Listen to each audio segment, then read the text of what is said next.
Hello friends, എല്ലാവർക്കും എൻ്റെ ഇന്നത്തെ ടിപ്സിലേക്ക് സ്വാഗതം. ഇന്നത്തെ ടിപ്സ്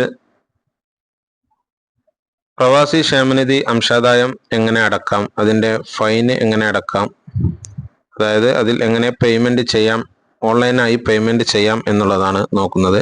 അതിനായി നമ്മൾ ഒരു ബ്രൗസർ ഓപ്പൺ ചെയ്യുക. എന്നിട്ട് അതിൽ പ്രവാസി ക്ഷേമനിധി എന്ന് ടൈപ്പ് ചെയ്ത് ഫസ്റ്റ് കാണുന്ന ലിങ്കിൽ ക്ലിക്ക് ചെയ്യുക. അപ്പോൾ ഇങ്ങനെ ഒരു ഇൻ്റർഫേസിലേക്ക് വരും. അവിടെ നമ്മൾ മൂന്നാമതായി കാണുന്ന യൂസർ നെയിം പാസ്വേഡ് ലോഗിൻ എന്നുള്ളതിൽ നമ്മൾ ക്ലിക്ക് ചെയ്യുക. അതിൽ ക്ലിക്ക് ചെയ്താൽ നമുക്ക് യൂസർ നെയിം പാസ്വേഡ് കൊടുത്ത് ലോഗിൻ ചെയ്യാനുള്ള ഒരു പേജ് വരും. അതിൽ നമ്മളുടെ ആദ്യം അംഗത്വം എടുത്തപ്പോൾ രജിസ്റ്റർ ചെയ്ത് വെച്ച പാസ്വേഡ്, യൂസർ നെയിമും പാസ്വേഡും ടൈപ്പ് ചെയ്ത് ഇടയിൽ കാണുന്ന ക്യാപ്ചർ കോഡും ടൈപ്പ് ചെയ്ത് നമ്മൾ ലോഗിൻ ചെയ്ത് കഴിഞ്ഞാൽ നമ്മൾ അതിൻ്റെ ഇങ്ങനെ ഒരു പേജിലേക്ക് എത്തും.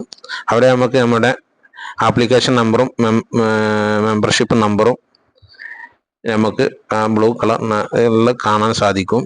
അതിൻ്റെ തൊട്ട് ഇടത് സൈഡിലായിട്ട് നമ്മുടെ നെയിമും ഫോൺ നമ്പറും പിന്നെ അതിൽ ഓരോ സെറ്റിങ്സുകൾ ചെയ്യാനുള്ള അത് കാണിക്കുന്നുണ്ട്. അടിയിലേക്ക് വന്നാൽ പേ സബ്സ്ക്രിപ്ഷൻ പെനാൽറ്റി എന്ന് കാണിക്കും. അതിൽ ക്ലിക്ക് ചെയ്യുക. അതിൽ ക്ലിക്ക് ചെയ്താൽ നമുക്ക് ഇങ്ങനെ ഒരു പേയ്മെൻറ്റ് ഡീറ്റെയിൽസ് എന്നുള്ളൊരു പേജ് കാണിക്കും. അതിൽ പേയ്മെൻറ്റ് ഹിസ്റ്ററി കാണിക്കും. ടോട്ടൽ സബ്സ്ക്രിപ്ഷൻ പെയ്ഡ് എന്ന് അത് കാണിക്കും.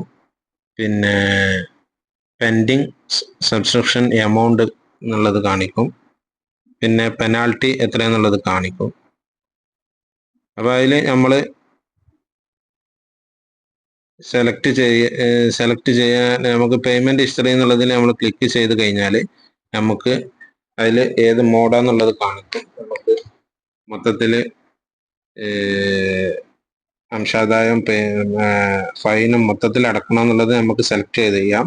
അത് സബ്സ്ക്രിപ്ഷൻ ഫൈന് രണ്ടും കൂടി അടക്കാം, സെപ്പറേറ്റ് അടക്കാം. പിന്നെ നമുക്ക് ഏത് വഴിയാണെന്നുള്ളത് അതിൽ ബാങ്ക് സെലക്ട് ചെയ്യാം. അങ്ങനെ സെലക്ട് ചെയ്ത് കഴിഞ്ഞാൽ പിന്നെ നമ്മൾ പേയ്മെൻറ്റ് എന്നുള്ളതിൽ ക്ലിക്ക് ചെയ്ത് കഴിഞ്ഞാൽ നമ്മൾ പേയ്മെൻറ്റ് ചെയ്യാനുള്ള ഓപ്ഷനിലേക്ക് പോകും.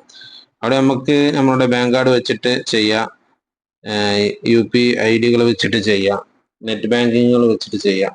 ഒരുപാട് ഓപ്ഷനുകളുണ്ട്.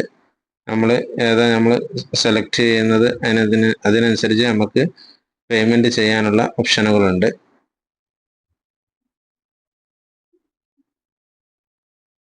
ഇവിടെ ഞാൻ UPI വെച്ചിട്ടുള്ളതാണ് കാണിക്കുന്നത്. ഇത് ഏകദേശം പെനാൽറ്റി എല്ലാം കൂടി 20,168 രൂപ കാണിക്കുന്നുണ്ട്. UPI വെച്ചിട്ടാണെങ്കിലും ബാങ്ക് കാർഡ് വെച്ചിട്ടാണെങ്കിലും നെറ്റ് ബാങ്കിങ് വെച്ചിട്ടാണെങ്കിലും എങ്ങനെയാണെങ്കിലും നമ്മൾ അത് പേയ്മെൻറ്റ് ചെയ്ത് ഓക്കെ അടിച്ചു കഴിഞ്ഞാൽ നമ്മളെ പേയ്മെൻറ്റ് സക്സസ്ഫുള്ളി എന്ന് കാണിക്കും. അപ്പോൾ ഇങ്ങനെയാണ് പേയ്മെൻറ്റ് ചെയ്യേണ്ടത്. ഓൺലൈൻ പേയ്മെൻറ്റ് ചെയ്യുന്ന രൂപം ഇങ്ങനെയാണ്. അപ്പോൾ എൻ്റെ വീഡിയോ ഇഷ്ടപ്പെട്ടാൽ നിങ്ങൾ സബ്സ്ക്രൈബ് ചെയ്ത് ഷെയർ ചെയ്ത് ഫോളോ ചെയ്ത് കമൻറ്റ് ചെയ്യുക. ഇതുപോലത്തെ വീഡിയോകൾ നിങ്ങളിലേക്ക് എത്താൻ നിങ്ങൾ ബെല്ലൈക്കൺ അമർത്തി ഓൾ എന്ന് പ്രസ് ചെയ്യുക.